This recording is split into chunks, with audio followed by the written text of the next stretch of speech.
जय श्री कृष्ण। स्वागत है आपका सारथी त्रिशला के साथ। एक बहुत बड़ा विवादित हमेशा लोगों के साथ मैटर रहता है। कुछ लोग बोलते हैं कि आप ये बहुत गलत चीज़ें बता रहे हो, कुछ लोग बोलते हैं कि आपने ये बताकर हमारे मन का बहुत बड़ा बोझ हल्का कर दिया। बात मैंने क्या कही, आपने क्या सुनी, मैंने क्या समझाया और आपने उसको किस तरीके से समझा, इन दोनों चीज़ों में बहुत अंतर है। मेरा प्रयास सिर्फ एक चीज़ का है, आपका भला हो।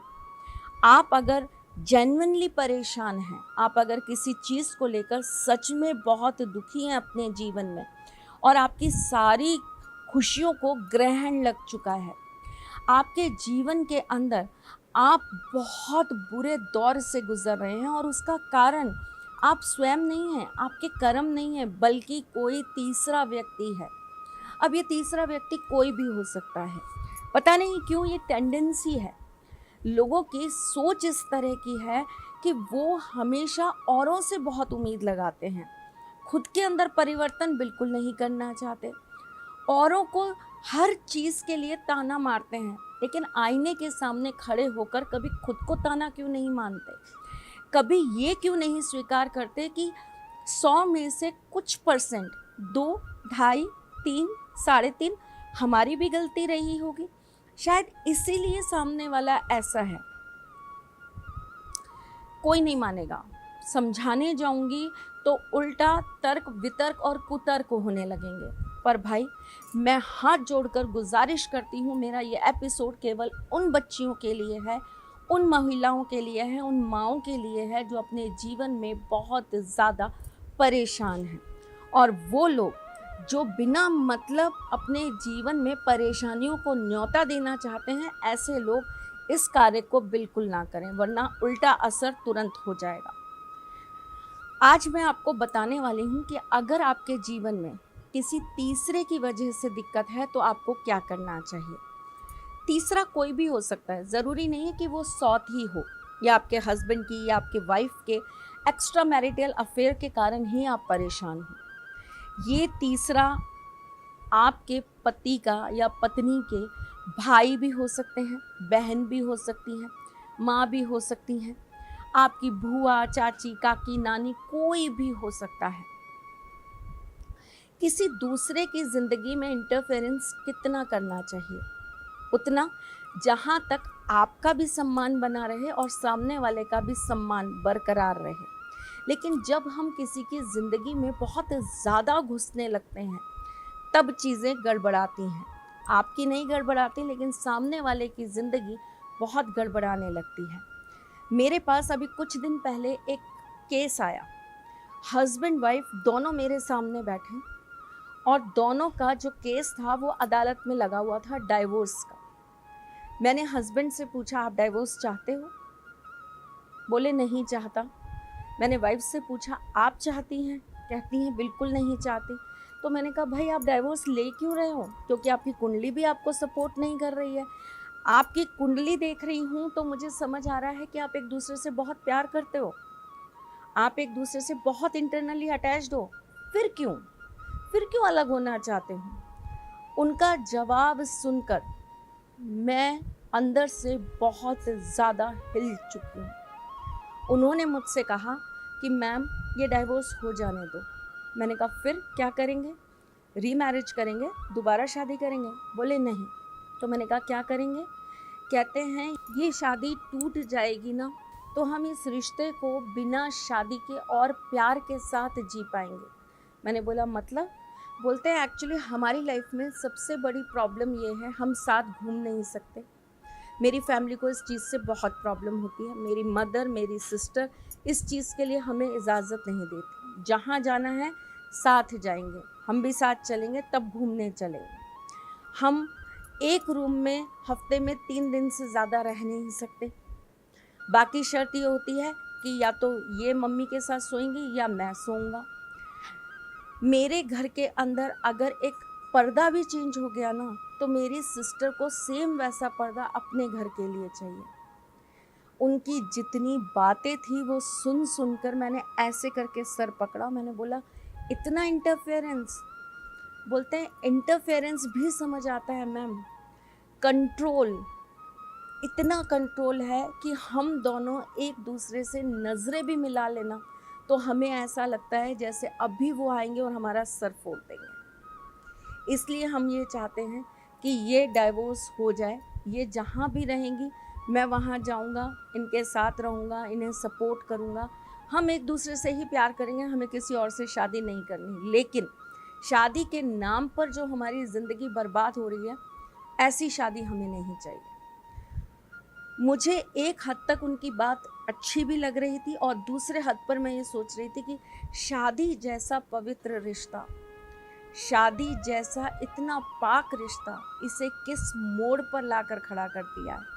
कितनी गंद मचा दी है इसके अंदर कि दो लोग जो अपनी ज़िंदगी को बहुत प्यार, सम्मान, समर्पण के साथ जीना चाहते हैं, उन्हें जीने ही नहीं दिया जा रहा। तब से मैं सोच रही थी कि क्या बोलूं, कैसे बोलूं और कैसे कोई एपिसोड बनाऊं इस पर मैंने सोचा कि आज जो दिल में है ना, बोल देती हूं और इस पर आज एक नया एपिसोड बनाती हूं। तो आज मैं आपको एक क्रिया बताने वाली हूं जिससे किसी तीसरे को लेकर अगर आपकी ज़िंदगी में बहुत ज़्यादा दिक्कतें आ रही हैं तो आप उन्हें अपने जीवन से दूर भगा सकें। अब ये तीसरा कौन है, ये आप डिसाइड करिएगा और प्लीज़ निवेदन करती हूँ ये उपाय गलत तरीके से किसी के ऊपर प्रयोग मत करिएगा। चलिए जी, कुछ भी बताने से पहले ये तो बता दूं कि मैं कौन हूँ। मैं आपके एस्ट्रोलॉजर हूँ, वास्तुशास्त्री हूँ, चेहरा भी पढ़ती हूँ, आवाज़ भी पढ़ती हूँ और हाथों की लकीरें भी पढ़ लेती हूँ। चूँकि आपकी सारथी हूँ इसीलिए आपको जीवन का सार बताने चली आती हूँ। अगर आप किसी को लेकर बहुत ज़्यादा परेशान हैं और आपको उनको अपनी इस जीवन से दूर करना है तो आपको क्या करना है बता देती हूँ।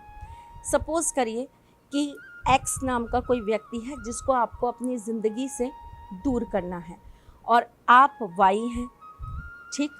अब आप क्या करेंगे, 11 बार आप उस एक्स का नाम लिखेंगे, X X X X X, और 11 बार उस वाई का नाम लिखेंगे, Y Y Y Y Y. Passport size दोनों की फ़ोटोग्राफ लेंगे। जहाँ पर आपने एक्स का नाम लिखा है उसके ऊपर आप उनकी फ़ोटो लगा देंगे और जहाँ पर आपने वाई का नाम लिखा है वहाँ पर आप वाई की फ़ोटो लगा देंगे। समझ में आ गया।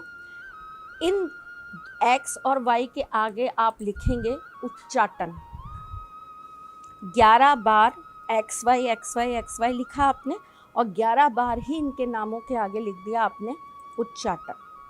अब आप शनिवार की रात्रि को इस पेपर को बहुत अच्छी से फोल्ड करके 4 बार 5 बार 6 बार अच्छी से फोल्ड करके आप अपने घर के किसी भारी चीज़ के नीचे इसे दबा कर रख देंगे। ठीक 24 घंटे बाद यानी कि रविवार के दिन आप वाई की जो फ़ोटो वाला सेशन है जहाँ पर उनका नाम लिखा है और फ़ोटो है उसे आप बीच में से काट कर सेपरेट कर देंगे। वाई वाला जो पोर्शन है उसको आप फोल्ड करेंगे और संभाल कर आप अपने पास में किसी जगह पर रख लेंगे।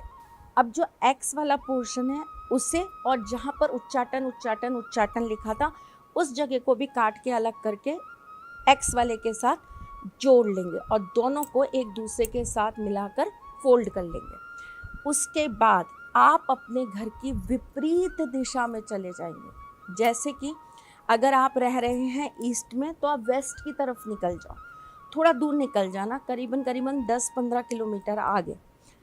वहाँ पर आपको पूरे रास्ते 10 मिनट का 15 मिनट का जो भी आपका ड्राइव होगा आपको उतने पूरे रास्ते उस पेपर को फाड़ना है और उसके छोटे छोटे बारीक बारीक टुकड़े करके उस रास्ते पे बिखेरते बिखेरते बिखेरते बिखेरते चले जाना है। साथ में वो जो फ़ोटो है उसे भी आपको बिल्कुल फाड़ लेना है और उसे भी आपको बिखेरते हुए चले जाना है। फिर आपको वहाँ से यू टर्न करना है और लौटते समय आपको ह्रीम मंत्र का जाप करते हुए आना है। HRIM, ह्रीम ह्रीम ह्रीम मंत्र का जाप करते हुए आप अपने घर पुनः वापस आ जाएंगे। करके देखिए, पीड़ा जिससे भी होगी उनका दिमाग बिल्कुल हट जाएगा। उसके बाद वो आपके जीवन में इंटरफेरेंस करना बंद कर देंगे। छोटा सा सरल सा उपाय करके देखिएगा, इससे आपके जीवन में जो भी परिवर्तन आए मुझे ज़रूर बताइएगा। मैं फिर आती हूँ कुछ नया, कुछ अलग, कुछ अद्भुत लेकर। तब तक के लिए मुस्कुराते रहिएगा, रिश्तों में मजबूती बना के रखिएगा, अपने साथी के साथ में जुड़े रहिएगा, प्यार देते रहिएगा, प्यार लेते रहिएगा। ख्याल रखिएगा अपना और उनका जिनसे आप प्यार करते हैं। मैं जल्द आपसे मिलने आऊँगी, तब तक के लिए जय श्री कृष्ण। सारथी माँ त्रिशला ज्योतिष के क्षेत्र में विश्व विख्यात नाम है।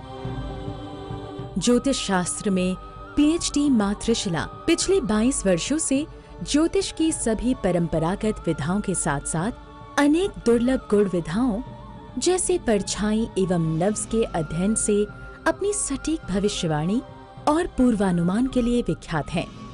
अपने उपायों द्वारा लाखों लोगों का जीवन संवार चुकी माँ त्रिशला लगातार 2016 से ज्योतिष विभूषण अवार्ड प्राप्त कर रही हैं। साल 2018 में उन्हें उत्तराखंड के मुख्यमंत्री त्रिवेंद्र सिंह रावत ने ज्योतिष विभूषण अवार्ड से सम्मानित किया था और साल 2016 में उन्हें राजस्थान में बेस्ट एस्ट्रोलॉजर के अवार्ड से नवाजा जा चुका है।